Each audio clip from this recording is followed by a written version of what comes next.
Plus one plus two എത്തുമ്പോൾ പല കുട്ടികളുടെ സംശയമാണ്, സാർ ഞാൻ പ്ലസ് വൺ പ്ലസ് ടുയുടെ സിലബസ് ഒക്കെ കുറേ ഉണ്ടല്ലോ, അപ്പോൾ ഞാൻ ഡെയിലി എത്ര സമയം പഠിക്കണം? 1 മണിക്കൂർ പഠിച്ചാൽ മതിയോ എല്ലാ ദിവസവും? 2 മണിക്കൂറാണ്, 3 മണിക്കൂർ, 4-5 മണിക്കൂർ വരെ പോകും. ഏതാണ് ഞാൻ ഇതിൽ ചെയ്യേണ്ടത്? ഏത് പഠിച്ചാലാണ്, ഏതിൽ ഞാൻ എത്ര പഠിച്ചാലാണ് എനിക്ക് 90% കിട്ടുക? അപ്പോൾ ഇത് നിങ്ങൾ മനസ്സിലാക്കേണ്ട ഒരു ബേസിക് കാര്യമാണ്. പല കുട്ടികളും തെറ്റിദ്ധാരണയാണ്. അതായത് 2 മണിക്കൂർ എല്ലാ ദിവസം പഠിച്ചാൽ 90% കിട്ടും, അല്ലെങ്കിൽ 4 മണിക്കൂർ എല്ലാ ദിവസം പഠിച്ചാൽ കിട്ടും. ആൻസർ എന്താണ്? നിങ്ങൾ എത്ര മണിക്കൂർ പഠിക്കുന്നുള്ള കാര്യം വെച്ചിട്ട് നമുക്ക് മാർക്ക് എത്ര കിട്ടുമെന്ന് പറയാൻ പറ്റില്ല. പക്ഷേ വേറൊരു കാര്യം വെച്ച് നമുക്ക് മാർക്ക് പറയാൻ പറ്റും. അതെന്താണെന്ന് നമുക്ക് നോക്കാം. ഓക്കെ, ആദ്യം നിങ്ങൾ ചെയ്യേണ്ടത്, നിങ്ങൾ ഇതിൽ ഏതെങ്കിലും അങ്ങോട്ട് ചൂസ് ചെയ്യാം. നിങ്ങൾ ഏതെങ്കിലും ചൂസ് ചെയ്യാം. അതെങ്ങനെ സാർ ചൂസ് ചെയ്യാം? എടാ, നിങ്ങൾക്ക് 1 മണിക്കൂർ പറ്റുമെങ്കിൽ 1 മണിക്കൂർ നിങ്ങൾ ചൂസ് ചെയ്യും. അതേ പറ്റുള്ളൂ എങ്കിൽ 2 മണിക്കൂർ നിങ്ങൾക്ക് എല്ലാ ദിവസം പറ്റുമെന്ന് തോന്നുകയാണ്, അത് ചൂസ് ചെയ്യും. എന്നിട്ട് ആക്ച്വലി നിങ്ങൾ പഠിച്ച് തുടങ്ങുക. ആക്ച്വലി നിങ്ങൾ അത് പ്രകാരം നിങ്ങൾ പഠിച്ചു കൊടുക്കും. എല്ലാ ദിവസവും 2 മണിക്കൂർ ഞാൻ ചൂസ് ചെയ്യും. ഞാൻ 2 മണിക്കൂർ എല്ലാ ദിവസം പഠിച്ചു കൊടുക്കുകയാണ്. എന്നിട്ട് നിങ്ങൾ നോക്കേണ്ടത് നിങ്ങളുടെ കറക്റ്റ് സമയത്ത്. ഫോർ എക്സാമ്പിൾ, നിങ്ങൾ എക്സാമിനറിൻ്റെ ഉയര ബാച്ചിൽ അഗ്നി ബാച്ചിൽ ജോയിൻ ചെയ്തതിന് നിങ്ങൾക്ക് കൃത്യമായി നിങ്ങൾക്ക് പറഞ്ഞു തന്നിട്ടുണ്ട് എന്ന് നിങ്ങൾ ഏത് ചാപ്റ്റർ നമ്മുടെ ലൈവ് ക്ലാസ്സിൽ എടുത്ത് തീർക്കുമെന്നും അത് നിങ്ങളെ മിനിമം എപ്പോൾ തീർക്കണം എന്നുള്ള കാര്യമൊക്കെ കൃത്യമായിട്ട് പറഞ്ഞു തന്നിട്ടുണ്ട്. അത് നിങ്ങൾക്ക് തീർക്കാൻ പറ്റുന്നുണ്ടോ എന്ന് നിങ്ങൾ നോക്കുക. അതേ ഡെയിലി 2 മണിക്കൂർ പഠിച്ചിട്ട് സിലബസ് കൃത്യസമയം തീർക്കേണ്ട സാധനം കൃത്യമായിട്ട് തീർക്കാൻ പറ്റുന്നുണ്ടോ എന്ന് നിങ്ങൾക്ക് നോക്കുക. ഫോർ എക്സാമ്പിൾ 2 മണിക്കൂർ നിങ്ങൾ ഇങ്ങനെ പഠിച്ചു തുടങ്ങി വരികയാണ്. പക്ഷേ മെല്ലെ 2 ആഴ്ച കഴിഞ്ഞപ്പോൾ 2-3 ആഴ്ച കഴിയുമ്പോൾ നിങ്ങൾക്ക് മനസ്സിലായി ഇങ്ങനെ പഠിച്ചാൽ തീരുന്നില്ല. അപ്പോൾ ടെൻഷനായി, തീരുന്നില്ല, സിലബസ് തീരുന്നില്ല, ഞാൻ പഠിച്ച് എത്തുന്നില്ല, എക്സാമിനർ ലൈവ് ക്ലാസ് സ്പീഡിൽ പോകുന്നു, ഞാൻ പഠിക്കുന്നില്ല, അതെന്ത് സ്പീഡാണ്. അപ്പോൾ പിന്നെ കുറ്റം പറയാനൊക്കെ തുടങ്ങും. അത് സ്പീഡിൽ പഠിപ്പിക്കുന്ന എന്തിനാ, മെല്ലെ പഠിപ്പിച്ചാൽ പോരെ നമുക്ക് തോന്നും. അപ്പോൾ അതിൻ്റെ അർത്ഥം പ്രശ്നം എവിടെ ഇരിക്കുന്നത്? ഈ ചോയ്സിലാണ്.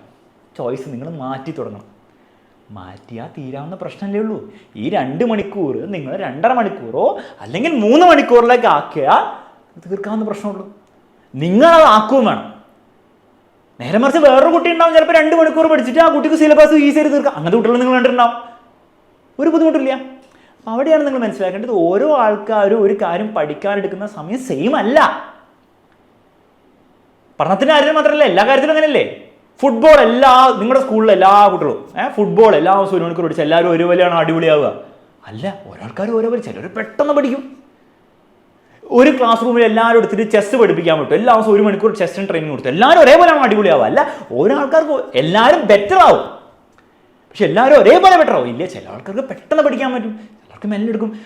എന്നാൽ അതേ കുട്ടികളെ പിടിച്ച് ഡാൻസ് പഠിപ്പിക്കാൻ വിട്ട് കഴിഞ്ഞാൽ 1 മണിക്കൂർ എല്ലാ ദിവസവും ഡാൻസിന് ട്രെയിനിങ് കൊടുത്താൽ വേറെ കുട്ടികളായിരിക്കും അടിപൊളിയാവാം.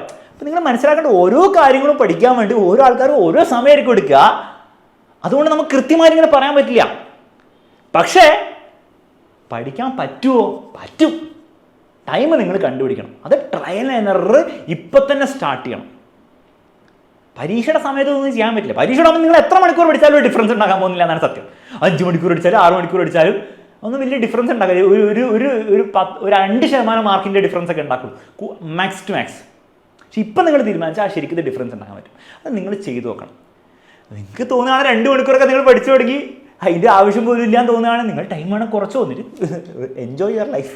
പക്ഷെ മിക്ക സമയത്തും പ്രാക്ടിക്കലി ആവാറില്ല. കാരണം ഒരു 2 മണിക്കൂർ പ്ലസ് 1 പ്ലസ് 2 ഒക്കെ വേണ്ടി വരും മിക്ക ആൾക്കാർക്കും. അത് നിങ്ങൾ തന്നെ തീരുമാനിക്കണം. ഈ ലോജിക്ക് കൃത്യമായിട്ട് മനസ്സിലാക്കുക. അല്ലെങ്കിൽ നിങ്ങൾ എല്ലായ്പ്പോഴും ബാക്കിയുള്ളവരെ ആശ്രയിച്ചുകൊണ്ടിരിക്കും.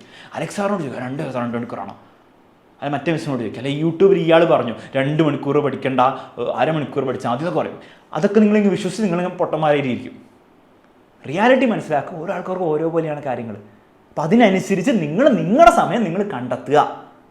അത് ഇന്ന് മുതൽ ചെയ്യാൻ നിങ്ങൾ തുടങ്ങുക. റെഡിയാണ്, റെഡി സാർന്ന് വേണേൽ കമൻറ്റ് ബോക്സിൽ കമൻറ്റ് കിട്ടോ. ലോജിക്ക് മനസ്സിലായല്ലോ, നീ പണി ചെയ്യും. ഓക്കെ, മറ്റൊരു വീഡിയോയിൽ വീണ്ടും കാണാം.